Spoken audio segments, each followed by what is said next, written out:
नमस्कार, मनोदेलसरा क्लासेज में आपका स्वागत है। आज हम पढ़ेंगे शिक्षण। शिक्षण शिक्षक के लिए भी महत्वपूर्ण होती है और एक विद्यार्थी के लिए भी महत्वपूर्ण होती है। तो अपना टॉपिक है वो इम्पोर्टेंट है, जिसमें से आपके क्वेश्चन बनते हैं। शिक्षण का अर्थ हम समझेंगे, शिक्षण की प्रक्रिया किस प्रकार से की जाती है वो हम समझेंगे। फिर शिक्षण का जो उद्देश्य है वो किस प्रकार का है और ब्लूम ने जो वर्गीकरण किया है जहाँ से आपके क्वेश्चन बनते हैं वो हम देखेंगे इसी वीडियो में। तो सबसे पहले देखो, जो शिक्षण है वो परिभाषा आई थी पिछली बार जॉन लॉक की। जॉन लॉक ने क्या बताया है शिक्षण के बारे में परिभाषित करते हुए कि जो बालक होता है वो एक कोरी पट्टियों, ये पट्टी को क्या बोलते हैं, स्लेट भी बोलते हैं। तो बालक का मन क्या होता है, एक कोरी पट्टियों के समान होता है जिस पर कुछ भी लिखा जा सकता है। जैसे कि आप स्लेट पे कुछ भी लिख सकते हो, चाहे ABCD लिखो, 1 2 3 लिखो, अपना नाम लिखो, अपने पड़ोसी का नाम लिखो, कुछ भी लिखो वो आप लिख सकते हो स्लेट पे। उसी प्रकार आप अगर आप बच्चे को कुछ भी समझाओगे तो कुछ भी पढ़ाओगे तो आप वो क्या कर लेगा, उसको ग्रहण कर लेगा। तो बालक का मन क्या होता है, एक कोरी पट्टियों के समान होता है जिस पर कुछ भी लिखा जा सकता है। ये विचार किनके हैं, तो जॉन लॉक के विचार हैं। अब अपना शिक्षण वर्ड आता है वो एडुकेशन जो शब्द है, अंग्रेजी में शिक्षण को क्या बोलते हैं, एडुकेशन बोलते हैं। और ये लैटिन भाषा के एडुकेटम से बना है। शिक्षण को अंग्रेजी में क्या बोलते हैं, एडुकेशन। और एडुकेशन है वो लैटिन भाषा के कौन से शब्द से बना है, एडुकेटम से बना है। और ये जो एडुकेटम है वो दो शब्दों से मिलकर बना है, ई और डुको। एडुकेटम है वो दो शब्दों से मिलकर बना है, ई और डिको। ये आया हुआ क्वेश्चन है कि एडुकेटम कितने मूल शब्दों से बना है, दो शब्दों से बना है, ई और डुको। ई का क्या अर्थ होता है, अंदर से बाहर की ओर। और डुको का क्या अर्थ होता है, आगे बढ़ाना। यानी अंदर से बाहर की ओर आगे बढ़ाना या विकसित करना ही शिक्षण का क्या होता है, शाब्दिक अर्थ होता है। एडुकेटम शब्द का अर्थ क्या हो गया, ई और डिको दो शब्दों से मिलकर बना है, अंदर से बाहर की ओर आगे बढ़ना। यानी अंदर से बाहर की ओर क्या निकालना है। आप अगर टीचर हो तो आप क्या करोगे, उसकी आंतरिक शक्ति को विकसित करोगे। बच्चे के अंदर जो सर्वांगीण विकास होता है, जब आप किसी को शिक्षण करवाते हो तो बच्चे का क्या होता है, सर्वांगीण विकास होता है। वो समाज के प्रति, वो अपने खुद के प्रति, वो सबके प्रति क्या होता है, एक जिम्मेदार नागरिक बनता है। यही शिक्षण का मूल उद्देश्य होता है, जिम्मेदार नागरिक बनाना। तो आंतरिक शक्ति को विकसित किया जाता है शिक्षण के माध्यम से। अब जो शिक्षण की प्रक्रिया है उसके बारे में आपसे क्वेश्चन पूछा हुआ है कि शिक्षण की प्रक्रिया है एक द्विमुखी प्रक्रिया, एकमुखी प्रक्रिया या फिर त्रिमुखी प्रक्रिया। तो इसमें ये क्या है, शिक्षा एक द्विमुखी प्रक्रिया भी होती है और शिक्षा त्रिमुखी प्रक्रिया भी होती है। देखो किस प्रकार से होती है, मैं आपको बताती हूँ द्विमुखी प्रक्रिया किस प्रकार से है। तो शिक्षक होता है और एक विद्यार्थी होता है। शिक्षक क्या करेगा, उसको कुछ बताएगा और वो जो बालक होता है वो उसे क्या करता है, ग्रहण करता है। और अगर बालक कुछ क्वेश्चन पूछता है और शिक्षक उसका आंसर देता है, यानी कि दोनों में आपस में क्या हो रही है, वार्तालाप हो रही है, दोनों एक दूसरे को स्वीकार कर रहे हैं। तो ये किस प्रकार की प्रक्रिया होगी, एक द्विमुखी प्रक्रिया होती है। शिक्षक और विद्यार्थी के मध्य दोनों में क्या होता है, स्वीकारपन होता है इसमें। तो शिक्षण क्या होती है, एक द्विमुखी प्रक्रिया होती है। त्रिमुखी प्रक्रिया देखो किस प्रकार से होती है, मैंने यहाँ पे लिख रखा है शिक्षक और एरो बना रखा है दोनों की तरफ, विद्यार्थी लिख रखा है और समाज लिख रखा है। शिक्षक, विद्यार्थी और समाज, ये तीनों में मैंने एरो कर रखा है। समाज को आप क्या मान सकते हो, विषय वस्तु, क्योंकि जो शिक्षक को समाज है वो पाठ्य वस्तु बनाने के लिए प्रेरित करता है कि किस प्रकार से उसको बच्चे को पढ़ाया जाए कि वो समाज में एक अच्छा नागरिक बन सके। तो विषय वस्तु भी यहाँ आ सकता है नाम, या फिर समाज आ सकता है। तो शिक्षा की त्रिमुखी प्रक्रिया में कौन कौन शामिल होते हैं, शिक्षक होता है, विद्यार्थी होता है या फिर समाज होता है। समाज के अंदर क्या माना गया है, विषय वस्तु की जो विषय वस्तु प्रदान की जाती है वो कौन प्रदान करता है, शिक्षक को समाज प्रदान करता है। तो ये त्रिमुखी प्रक्रिया है। द्विमुखी शिक्षक और विद्यार्थी आएंगे, त्रिमुखी में शिक्षक, विद्यार्थी और समाज को भी शामिल किया जाता है। तो शिक्षा की प्रक्रिया कैसी होती है, द्विमुखी भी प्रक्रिया होती है और त्रिमुखी प्रक्रिया भी होती है। अब इसके लक्ष्य व उद्देश्य क्या होते हैं। लक्ष्य और उद्देश्य को पहले आप समझो कि ये जो वर्ड है वो किस प्रकार से आए हैं। तो लक्ष्य और जो उद्देश्य होता है वो क्या होते हैं, एक दूसरे के पर्यायवाची मानते हैं। कि लक्ष्य कोई अगर आप बोलते हैं, मैं अगर किसी को बोलूं कि आप इसके उद्देश्य बताओ तो लक्ष्य ही उसको कई लोग लक्ष्य भी उसको मान लेते हैं, लेकिन ये दोनों क्या है, अलग अलग है। उद्देश्य के अंतर्गत ही लक्ष्य होता है। उद्देश्य का क्षेत्र व्यापक होता है, जबकि लक्ष्य का अर्थ आपने लक्ष्य प्राप्त किया कि मुझे 12th में क्या करना है, मेरिट में आना है। और आप 12th में मेरिट में आ गए, तो आपका लक्ष्य खत्म हो गया। लेकिन उद्देश्य क्या, आपको आईएएस बनना है, तो ये उद्देश्य आपका क्या होता है, लॉन्ग टर्म प्रोजेक्ट होता है, जबकि लक्ष्य क्या होता है, शॉर्ट टर्म प्रोजेक्ट होता है और आप उसे प्रदान कर लेते हो। देखो हम क्या कहेंगे लक्ष्य को, कि लक्ष्य वह आदर्श है जिन्हें एक निश्चित सीमा तक ही प्राप्त किया जा सकता है, या हम कह सकते हैं कि इन्हें पूर्ण रूप से प्राप्त नहीं किया जा सकता। जबकि उद्देश्य क्या होता है, उद्देश्य लक्ष्य को प्राप्त करने का क्या होता है, एक साधन होता है। यह अधिक व्यवहारिक व सुनिश्चित होता है। उद्देश्य क्या होता है, लक्ष्य को प्राप्त करने का एक साधन होता है, यह अधिक व्यवहारिक व सुनिश्चित होता है। और सबसे पहले ये क्वेश्चन पूछा हुआ कि उद्देश्य शब्द है वो सबसे पहले किसने दिया था, तो बॉबित महोदय ने दिया था 1918 में। उद्देश्य के बारे में थर्नर और कोलेटी ने ये बताया है कि आप उद्देश्य का चुनाव किस प्रकार से करो, कि आपने कोई उद्देश्य बनाया है तो उस उद्देश्य की चुनाव में आपको क्या क्या चीज़ें की ध्यान में रखना है। थर्नर और कोलेटी के अनुसार व्यवहारिकता होनी चाहिए, अनुकूलनता होनी चाहिए, यानी अनुकूलता होनी चाहिए, उपयोगिता होनी चाहिए, समयबद्धता होनी चाहिए कि इतने समय में आप उसे पूर्ण कर लोगे, वह समुचितता होनी चाहिए। तो भी क्या होगा, उद्देश्य अच्छा आप उद्देश्य को प्राप्त कर पाओगे। तो उद्देश्य के चुनाव है तो क्या होने चाहिए, व्यवहारिकता, अनुकूलनता, उपयोगिता, समयबद्धता होनी चाहिए और समुचितता होनी चाहिए। किसके अनुसार, थर्नर व कोलेटी के अनुसार। और उद्देश्य शब्द सबसे पहले किसने दिया था, बॉबित महोदय ने दिया था 1918 में। एक नाम और आता है, बीडी भाटिया ने लक्ष्य और उद्देश्य के बारे में बताया कि लक्ष्य के ज्ञान के अभाव में शिक्षक उस नाविक के समान है जो अपने साध्य अथवा मंजिल को नहीं जानता, और बालक उस पतवार विहीन नौका के समान है जो लहरों के थपेड़े खाकर किसी तट पर जा लगेगी। तो शिक्षण का एक उद्देश्य होना चाहिए, एक लक्ष्य होना चाहिए। इसी के अनुसार बीडी भाटिया ने क्या कहा है, भाटिया से क्या समझोगे, भाटा समझोगे। भाटा के अगर आप टकराओगे, आपके सामने भाटा पड़ा है तो आपको बताएगा कौन, टीचर बताएगा।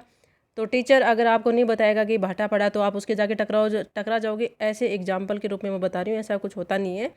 तो आप थपेड़े खाओगे और आप उसके टकरा जाओगे। वैसे याद रख लो नाविक, ये मैंने कीवर्ड लिख रखा है बीडी भाटिया के अनुसार नाविक, क्योंकि इसमें नाविक और नौका की बात हो रही है।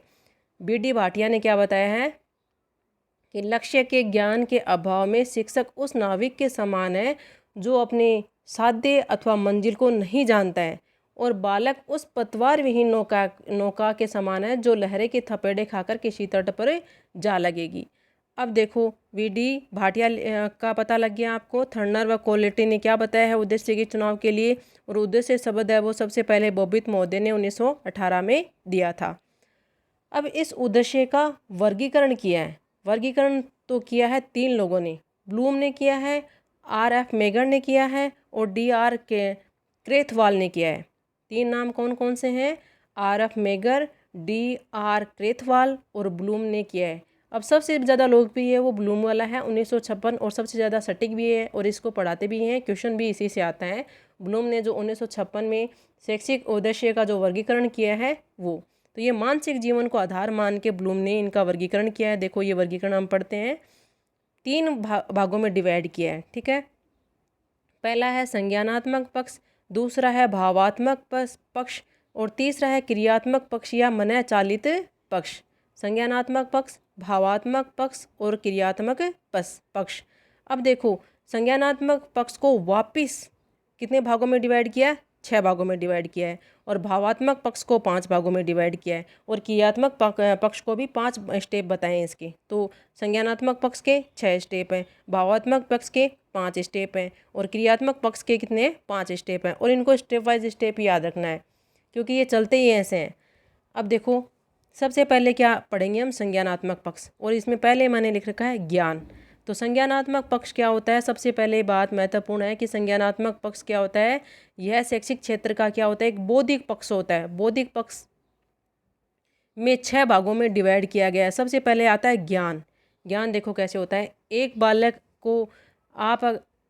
को छोटे बालक को समझो आप, कि जब आप बालक थे तो सबसे पहले आपको क्या पता लगा, आपके मौलिक जो अधिकार हैं उनके बारे में, और जो संविधान है उसके बारे में आपको अर्थ स्पष्ट हुआ कि हमें कुछ अधिकार दिए गए हैं, मौलिक अधिकार दिए गए हैं, हमारा संविधान है। तो हमें इसका क्या होता है, सबसे पहले ज्ञान होता है। तो एक बालक को सबसे पहले किसका ज्ञान हुआ? मौलिक अधिकार का, और हमारा संविधान क्या है उसका ज्ञान हुआ। अवबोध, अवबोध देखो हम किसे बोलेंगे कि अवबोध का मतलब किसी चीज़ को जानना, आपके ज्ञान का और विकास हुआ है। ये जब आपके ज्ञान का विकास होता है तो अब हमें क्या होता है? अवबोध होता है। अवबोध में आप क्या दे सकते हो? परिभाषा दे सकते हो, अनुवाद कर सकते हो, प्रतिपादन कर सकते हो, वर्गीकरण कर सकते हो, उदाहरण दे सकते हो, तुलना कर सकते हो। यानी छात्र क्या करेगा? छात्र नागरिकों के मूल अधिकारों और कर्तव्यों की तुलना कर सकता है कि आपके जो मूल अधिकार हैं और मूल कर्तव्य कौन कौन से हैं, इन दोनों का आप क्या कर सकते हो? तुलना कर सकते हो। जबकि अगर आपको ज्ञान ही है तो आप क्या कर हमें आपको ज्ञान हुआ है कि आपके मौलिक अधिकार है, संविधान है। अब आपने तुलना किसमें की? अवबोध में। जब आपको अवबोध हुआ तब आपने तुलना करनी सीख ली। पूछा जाता है उदाहरण देना, ब्लूम के अनुसार कौन सा क्या है? पक्ष है। तो ये संज्ञानात्मक पक्ष है, और संज्ञानात्मक पक्ष में कौन सा है? अवबोध है।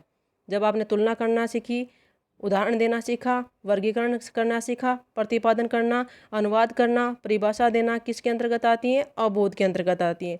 ज्ञान क्या हुआ? सिर्फ आप स्पष्ट कर पाते हो कि ये मेरे मौलिक अधिकार हैं और ये मेरा क्या है? संविधान है। ज्ञान में संविधान और मौलिक अधिकार के बारे में पता लगा। अवबोध में आपने तुलना भी कर दी, परिभाषा भी दे दी, वर्गीकरण भी कर दिया, उदाहरण भी देने लगे। अब ज्ञान का उपयोग लिख रखा है मैंने, थर्ड ज्ञानोपयोग। जब आप नागरिक के अधिकारों संबंधी और संवैधानिक संसाधनों की समीक्षा कर पाओगे, जैसे कि उसका प्रयोग करना है, प्रदर्शन करना है, जांच करना है, पूर्व कथन देने की योग्यता आप में जब विकसित हो जाती है, यानी कि आप में आलोचनात्मक व तार्किक चिंतन का विकास हो जाता है। तार्किक चिंतन कैसे आएगा? जब आप समीक्षा करना चालू कर दोगे कि किस प्रकार से ये हुआ है, किस प्रकार से ये है, किस प्रकार से आप में किसी चीज़ की आप जांच करते हो, प्रदर्शन करते हो, फिर प्रयोग करते हो। तो अगर आपने ज्ञान का प्रयोग नहीं किया, मूल अधिकार का प्रयोग ही नहीं किया, तो आप इसमें क्या हो गया? आपका कोई अधिकार ही नहीं है। जब अवबोध है, आपके पास में ज्ञान है, तो आपने प्रयोग नहीं किया तो वो व्यर्थ हो गया। तो ज्ञान उपयोग में क्या करते हो? आप प्रयोग करते हो, प्रदर्शन करते हो, उनका जांच करते हो, पूर्व कथन देने की योग्यता विकसित हो जाती है ज्ञानोपयोग में। तो छात्र नागरिकों के अधिकार संबंधी संवैधानिक संशोधनों की समीक्षा कर सकेगा, वही क्या उसका क्या है? ज्ञानोपयोग है। ज्ञान का विकास हुआ, मौलिक अधिकार और संविधान के बारे में पता लगा। अवबोध क्या हुआ? आपने उनकी तुलना कर ली। अब इसका उपयोग करोगे, वो क्या हो गया? ज्ञानोपयोग गया। अब विश्लेषण देखो, विश्लेषण कैसे करोगे? विश्लेषण क्या होता है? अब आप उन छात्रों में गणना करना, विश्लेषण के अंतर्गत मानचित्र पढ़ना, चार्ट बनाना, मॉडल बनाना आदि क्षमताएं जब विकसित हो जाती हैं तो वो क्या होता है? विश्लेषण होता है। आपने किसी चीज़ का, कोई चीज़ का व्यवहारिक कौशल उत्पन्न हो जाता है। ये विश्लेषण ही महत्वपूर्ण होता है। सामाजिक अध्ययन से व्यवहारिक कौशल उत्पन्न होता है, तो सबसे इम्पोर्टेंट कौन सा होता है? विश्लेषण। इसमें चार्ट बनाना, मॉडल बनाना और मानचित्र पढ़ना, गणना करना, ये सभी विश्लेषण के अंतर्गत ही आती हैं। अभिरुचि क्या होती है? इस प्राप्य उद्देश्य की प्राप्ति से छात्र का सामाजिक अध्ययन विषय के प्रति सकारात्मक दृष्टिकोण होता है, क्योंकि इसमें रुचि डेवलप होती है और वह अपने विषय को, महत्व को समझ पाता है कि जो मैं विषय पढ़ा, चाहे टीचर हो चाहे स्टूडेंट हो, कि मैं सामाजिक विषय क्यों पढ़ रहा हूँ, या फिर मेरे टीचर हैं या फिर टीचर है वो क्या बोलता है कि मैं इसे क्यों पढ़ा रहा हूँ, ये अभिरुचि आएगी उसमें। ठीक है। जब आपने चार्ट बना लिया, मॉडल बना लिया, अब इसका व्यवहारिक कौशल आप में उत्पन्न हो गया, तो अब आप क्या करोगे? पढ़ाना शुरू करोगे। तो आप बच्चे में क्या करोगे? एक सामाजिक अध्ययन विषय के प्रति क्या करोगे? सकारात्मक दृष्टिकोण विकसित करोगे, जिससे उसमें रुचि उत्पन्न होगी। ऐसे याद कर लो। मूल्यांकन क्या होता है? 6 मैंने लिख रखा है इसमें। संज्ञानात्मक पक्ष जो बौद्धिक पक्ष है इसका, उसमें मूल्यांकन। मूल्यांकन में आंतरिक प्रमाण के रूप में आंकलन करना और बाह्य प्रमाण के रूप में आंकलन करना, यही क्या होता है? मूल्यांकन होता है। जितनी भी अधोलिखित जो क्रियाएं हैं उनका क्या करना है? आंतरिक प्रमाण के रूप में मूल्यांकन करना और बाह्य प्रमाण के रूप में मूल्यांकन करना। और मूल्यांकन मैंने आपको अच्छी तरह से पढ़ा दिया था पहले। अब इसका सेकंड है ब्लूम के अनुसार, जो 1956 में ब्लूम ने दिया था वर्गीकरण, उसका सेकंड पार्ट आता है भावात्मक पक्ष। संज्ञानात्मक पक्ष पढ़ लिया हमने, जो क्या है? एक बौद्धिक पक्ष है, जिसमें ज्ञान होता है, अवबोध होता है, ज्ञानोपयोग होता है, फिर विश्लेषण होता है, फिर अभिरुचि होती है, फिर मूल्यांकन होता है। ठीक है, इनको स्टेप बाय स्टेप याद करनी है।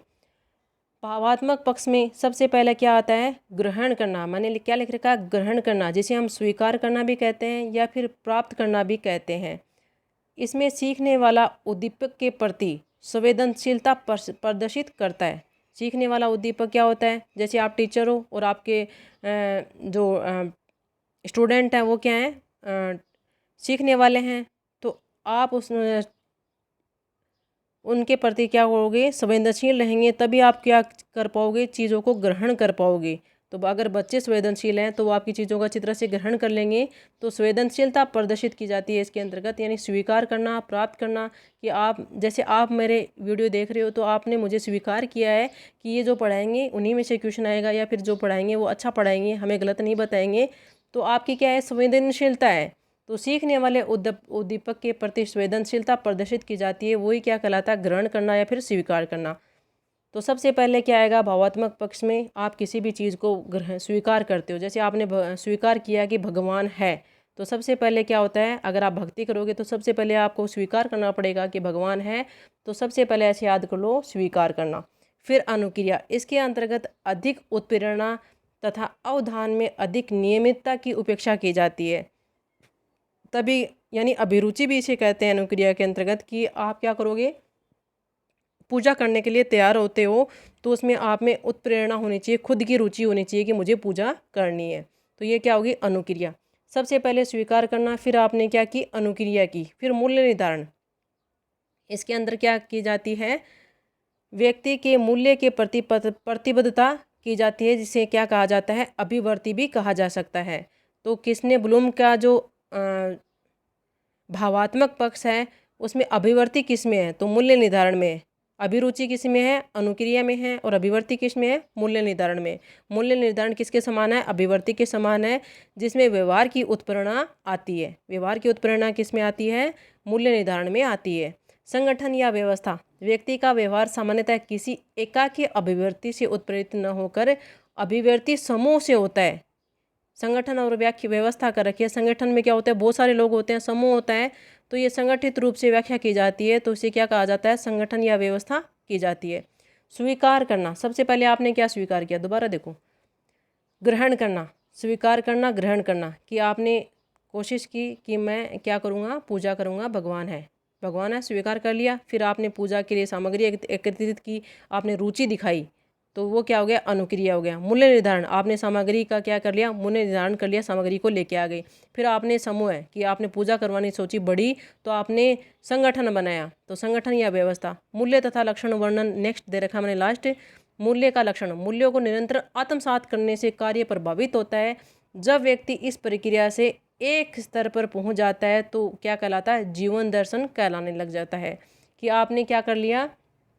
जब पूजा की तो आपको खुद के बारे में पता चलेगा, जीवन का दर्शन होगा, तो जीवन दर्शन क्या हो गया? मूल्यांकन हो गया। स्वीकार कर लिया, अनुक्रिया भी कर ली, मूल्य का निर्धारण हो गया, संगठन बना लिया, फिर आपको क्या हो गया? जीवन का दर्शन हो गया, यानी मूल्य का लक्षण का वर्णन हो गया। ये स्टेप भी आपको स्टेप बाय स्टेप याद रखनी है। नेक्स्ट आता है मनोक्रियात्मक पक्ष। इसमें 5 श्रेणियाँ होती हैं। मनोक्रियात्मक पक्ष में आपको क्या डेवलप होगी? हॉबी डेवलप होगी। ये इंपॉर्टेंट है। मनोक्रियात्मक पक्ष में देखो, अनुकरण क्या होता है? व्यक्ति किसी भी कार्य को होते देख स्वयं करना प्रारंभ करता है। जैसे कि आपके पड़ोस में अभी लॉकडाउन चल रहा है, तो आपके एक दिन एक पड़ोसी आया आपकी छत के ऊपर, जैसे कॉमन छत होती है, तो सब क्या, उसने सबसे पहले खेलना शुरू किया क्रिकेट। तो सबसे पहले आपने उसको देखा और आपने सोचा मैं भी क्रिकेट खेलूं। तो व्यक्ति किसी भी कार्य को होते देख स्वयं करना प्रारंभ करता है। तो आपने क्या किया? बैट बॉल लेके आ गया आपने, तो आपने उनका क्या कर लिया? अनुकरण कर लिया। फिर परिचालन, नेक्स्ट क्या लिख रखा है? परिचालन। इस कार्य में शुद्धता लाने के लिए निर्देशों का पालन करना पड़ता है, क्योंकि आप उनके पास में गए और आपने कहा कि हमें भी खेलना है, मेरे पास भी बैट बॉल है, तो वो आपको निर्देश देगा, ठीक है आप जाके खड़े हो जाओ, आप भी खेलोगे। तो परिचालन हो गया इसका। शुद्धता कैसे होगी? धीरे धीरे नियंत्रण के द्वारा कार्य को शुद्ध या सही करना प्रारंभ करते हैं। आपने कभी क्रिकेट नहीं खेला, आप में क्या हुआ? आपको आता नहीं है, लेकिन आपने धीरे धीरे क्या किया? खुद पे नियंत्रण किया और उसको सही किया, यानी खेलना शुरू कर दिया। आपने प्रैक्टिस की तो धीरे धीरे आपको सही खेलना आ गया। तो सही करना प्रारंभ करना है, फिर शुद्ध करना है, क्या कहलाता है? शुद्धता कहलाता है। संयोजन या संधिबद्ध करना, वह क्रमबद्ध रूप से कार्य को करते हुए कार्य में सामंजस्य बैठा। बैठाता है। कैसे करना, संयोजन करना या संधिबद्ध करना, कि आपने प्रैक्टिस कर ली, 5 डेज हो गए आपको प्रैक्टिस करते हुए, तो आप भी उनके साथ में क्या हो गए, खेलने लायक हो गए, आप आराम से खेल सकते हो। तो आपने सामंजस्य बैठा लिया, संयोजन या संधिबद्ध कर लिया। स्वाभाविकरण कैसे होगा, धीरे धीरे वह कार्य व्यक्ति का स्वभाव बन जाता है। धीरे धीरे आपको आदत हो गई और आप आराम से जैसे टाइम होता है आप खेलने के लिए चले जाते हो, तो वो आपके आदत या कौशल के रूप में दर्शाया गया। अनुकरण किया, फिर परिचालन किया, फिर शुद्धता उसमें की, फिर संयोजन या संधिबद्ध किया, फिर स्वाभाविकरण में आपने इसको ला दिया। अब क्वेश्चन इंपॉर्टेंट बनता है ये कि उपयोग जो तीनों पक्ष हैं, ये तीनों पक्ष किसके अनुसार थे, ब्लूम के अनुसार थे। संज्ञानात्मक पक्ष, भावात्मक पक्ष और क्रियात्मक पक्ष, ये तीनों पक्ष हैं वो क्या है, पृथक पृथक नहीं है, आपको इनको अलग नहीं पढ़ सकते। ये तीनों अपने एक दूसरे के ऊपर निर्भर हैं। संज्ञानात्मक पक्ष, भावात्मक पक्ष और क्रियात्मक पक्ष, ये तीनों पक्ष क्या हैं, एक दूसरे के ऊपर डिपेंड है। अब नेक्स्ट वीडियो में पढ़ेंगे हम इनके सिद्धांत के बारे में। Okay, thank you for watching my video.